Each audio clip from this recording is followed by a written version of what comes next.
Iran atom bomb تیار کر رہا ہے یا یہ صرف افسانہ ہے یا حقیقت کیا ہے اس میں، یہ آپ کو میں آگے بتاتا ہوں۔ دوسری طرف جو ڈونلڈ ٹرمپ نے بھی ایک مرتبہ پھر یہ اعلان کر دیا ہے کہ انہیں ایران کی تجاویز قبول نہیں ہیں، لیکن اس کے باوجود بھی ایران کے اور دیگر ملکوں کے جہاز جو ہیں وہ آبنائے حرمت سے گزر رہے ہیں، لیکن اس پر امریکی سینڈ کام کی جانب سے کوئی رکاوٹ کھڑی نہیں کی جا رہی۔ یہ قصہ کہانی ہے کیا، یہ آپ کو بتاتا ہوں۔ اور اس وقت پاکستان کو عالمی سطح پر دوبارہ تنہا کرنے کی کوشش ایران کی طرف سے کی جا رہی ہے یا امریکہ کی جانب سے یہ کوشش ہو رہی ہے، یہ بھی میں آپ کو آگے چل کے بتاتا ہوں۔ لیکن اس بات میں کوئی دوسری حقیقت نہیں ہے کہ اس وقت لبنان میں جو شدید قسم کی جینوسائیڈ جاری ہے، اس میں لبنان کی عوام، اگر آپ ان کا میڈیا اٹھا کے دیکھیں، آپ ان کے چینل اٹھا کے دیکھیں، تو تمام کے تمام جو ہیں لبنان کے لوگ جو ہیں وہ پاکستان کو اور پاکستانی افواج کو اور پاکستان کے لوگوں کو آوازیں دے رہے ہیں، اور وہ آپ سے پکار رہے ہیں کہ آپ کہاں ہیں۔ پوچھنا یہ چاہتا ہوں کہ اس میں اصل حقیقت کیا ہے، وہ میں آپ کو بتاتا ہوں بعد میں۔ اب آپ کو میں دوبارہ آپ سے یہ بتاتا ہوں کہ دیکھیں، اس وقت جو امریکی صدر ڈونلڈ ٹرمپ نے اور ان کی پوری انتظامیہ اور کابینہ کے بھی چند افراد نے یہ ٹویٹ کر کے کہا ہے کہ دراصل یہ جو ایران وقفہ لے رہا ہے لمبا لمبا مذاکرات میں، اس میں وہ ایٹمی دھماکے کرنے کے بہت قریب ہو جائے گا۔ ڈونلڈ ٹرمپ کی تو یہ ٹویٹ اب اس وقت چل بھی رہی ہے، اور معلوم یہ ہو رہا ہے کہ جناب ایران جو ہے وہ کوئی ایٹمی اسلحہ ہو، لیکن یہ ایٹمی اسلحہ بنائے گا یا نہیں بنائے گا یہ ایک دوسری بات ہے۔ لیکن اس بات میں کوئی دوسری رائے نہیں ہے کہ عالمی سائنسدانوں کا یہ بھی کہنا ہے، جو ٹرانسپیرنٹ قسم کے اور جو دونوں جانب جو نہیں ہے، وہ کہہ رہے ہیں کہ جناب اس وقت جو ہے نا ایران اس پوزیشن میں نہیں ہے کہ وہ ایٹمی دھماکہ کر سکیں۔ لیکن جو روس کے ساتھ اچانک ایران کے رابطوں میں اضافہ ہوا ہے، اس بات نے یہ شک ظاہر کیا ہے کہ جو 2025 میں یعنی جون 2025 میں جو ایران کی جو نیوکلر فیسلٹیز خراب ہوئی تھیں وہ دوبارہ ریپیئر ہو گئی ہیں، اور اب ایران جو ہے وہ روس کی مدد سے، آپ کو پتہ ہے نا کل یعنی گزرنے والے پیر والے دن جو ہے وہ ایران اور جو ہے وہ آپ کے روس کے جو ملٹری میجر جنرلز ہیں ان کی سطح پر بھی یہ گفتگو آگے بڑھ رہی ہے، جس سے واقعی امریکہ کو تشویش ہے۔ مگر کیوں تشویش ہے یہ نہیں بتا رہا ہے امریکہ کہ بھائی ایٹمی ہتھیار تو برطانیہ کے پاس بھی ہے، فرانس کے پاس بھی ہے، چین کے پاس بھی ہے، روس کے پاس بھی ہے، تمام لوگوں کے پاس ہے، لیکن اس کے باوجود بھی جو ہے نا وہ ایٹمی ہتھیار نہیں بنا۔ لیکن اس سلسلے میں ایک بات میں بتاؤں کہ اس وقت ایران کے جو انتظامیہ ہے اور ان کے جو عزیزی صاحب ہیں، جو ان کے ترجمان ہیں، وہ پاکستان کے خلاف انتہائی غیر مہذب اور انتہائی احسان فراموشی کا جملہ استعمال کر رہے ہیں، جس پر سب کو شدید اختلاف ہے۔ اور ہمارے یہاں کے کچھ اینکر جو ہیں وہ اس ملک میں پاکستان میں رہ کر کے اور وہ لسانی، وہ جو ہے آپ کے لسانی کے بجائے وہ جو ہے فرقہ پرست تنظیموں کی باتیں کر رہے ہیں، اور ایران چوتھا بڑا ملک بننے جا رہا ہے۔ تو یہ خواب تو ہر ایک دیکھتا ہے، لیکن حقیقت صرف پاکستان دکھاتا ہے۔ اس لیے اس بات پہ میں آپ کو بتانا چاہوں گا کہ میں نے جو چینل دیکھے ہیں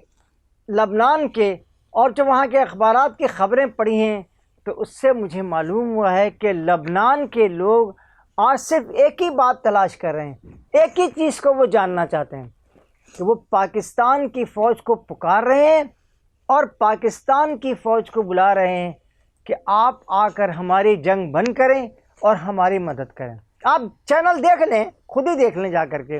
ان کے جو وہاں کے جو چینل چل رہے ہیں اور اخبارات یہ بتا رہے ہیں کہ پاکستانیوں کو پکار رہے ہیں لبنان کے لوگ، بالکل ایسے ہی جیسے فلسطین کے لوگ پکار رہے تھے. حالانکہ آپ کو شاید یہ بات معلوم ہوگا، لبنان کے برابر میں اردن ہے، شام ہے، ایران ہے جو لبنان کے بہت بڑا سپورٹر بھی ہے، اور اس نے وہاں پہ حزب اللہ کو اپنی اسلحہ بھی فراہم کر رہا ہے. اس کے علاوہ سعودی عرب بھی ہے، کویت بھی ہے، بحرین بھی ہے، اور متحدہ عرب امارات بھی ہیں. لیکن ان سب کو اور ٹرکی بھی ہے، ترکیہ بھی ایک طرف ہے. لیکن ان سب کو چھوڑ کر اس وقت لبنان کی عوام اگر کسی کو بلا رہے ہیں تو وہ پاکستان ہے. پاکستان کے لوگوں کو بلا رہے ہیں کہ آ کر ہماری جنگ بند کراؤ. اور دوسری جانب اسرائیل کی جانب سے، یعنی جو ان کے بالکل پڑوس میں ہیں، وہ لبنان میں ایکسلریٹ کرتا چلا جا رہا ہے. اور ایسا محسوس ہو رہا ہے کہ اس پورے صورتحال میں لبنان کے لوگ انتہائی خطرناک صورتحال سے گزر رہے ہیں، اور ان کو فوری مدد کی ضرورت ہے. لیکن عالم اسلام جو ہے، آپ کو بتاؤں کہ وہ الگ الگ ہو کے چل رہی ہے. اور ایسا محسوس ہو رہا ہے کہ جو اس وقت عالم اسلام کو اتحاد کی ضرورت ہے، تو عالم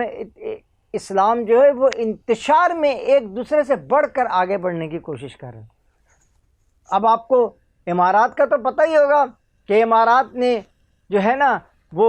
اوپیک سے بھی اپنے آپ کو دستبردار کر لیا ہے، اور اوپیک پلس سے بھی دستبردار کر دیا ہے. اور یہ جو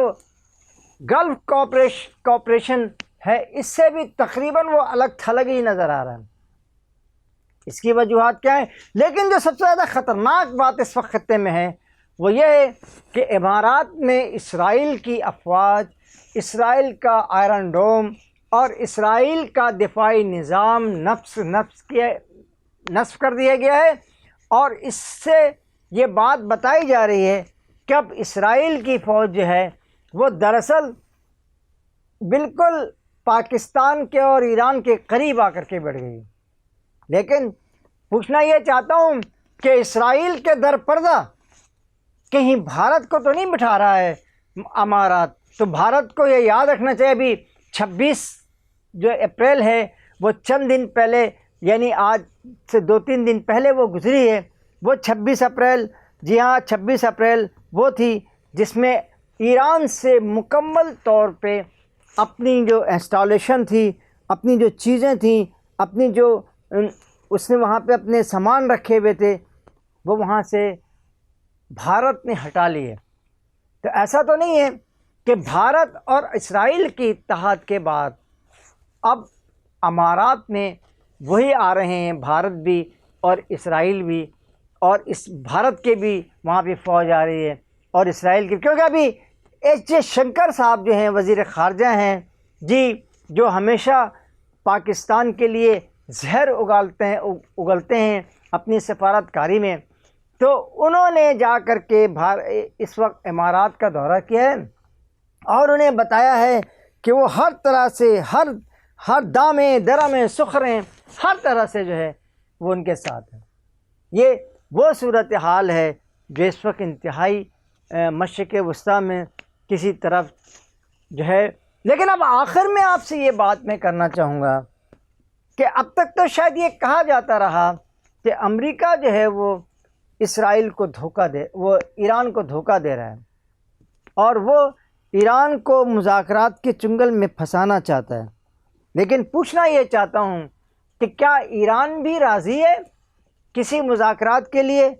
ہرگز ایسا نہیں. جو صورتحال اس وقت سامنے ہے میرے بھی اور آپ کے بھی، کہ ایران کسی طور پہ اسرائیل کا حامی نہیں ہے، اور نہ ہی وہ امریکہ کا حامی ہے. اور یہ بالکل نہیں چاہتا ایران کہ وہ امریکہ سے کوئی معاہدہ کرے، اور اس کے لیے پاسدارانہ انقلاب جو ہے وہ وہاں کے بالکل مخالف ہے. اس لیے یہ کہنا کہ جی ایران جو ہے وہ صورتحال کو امن کی طرف لے جانا چاہتا ہے، بالکل نہیں. وہ امریکہ کو انتہائی خوفناک انداز سے جواب بھی دے رہا ہے، اور یہ بھی پاسدارانہ انقلاب بھی یہ بات کر رہے ہیں کہ اب امریکہ جو ہے وہ پاسداران کے مرضی کے مطابق کام کریں. اس کے ساتھ ہی قاضی جاوید آپ کو اجازت چاہتا ہے، آپ سے اجازت چاہتا ہے، اور اس بات توقع بھی کرتا ہے کہ آپ میرے چینل کو سبسکرائب بھی کر دیں گے اور لائک بھی کر دیں گے، اور اپنے کمنٹس پہ اس پر ضرور بھیج دیں۔ اس کے ساتھ ہی آپ سے اجازت چاہتا ہوں۔ اللہ حافظ، السلام علیکم۔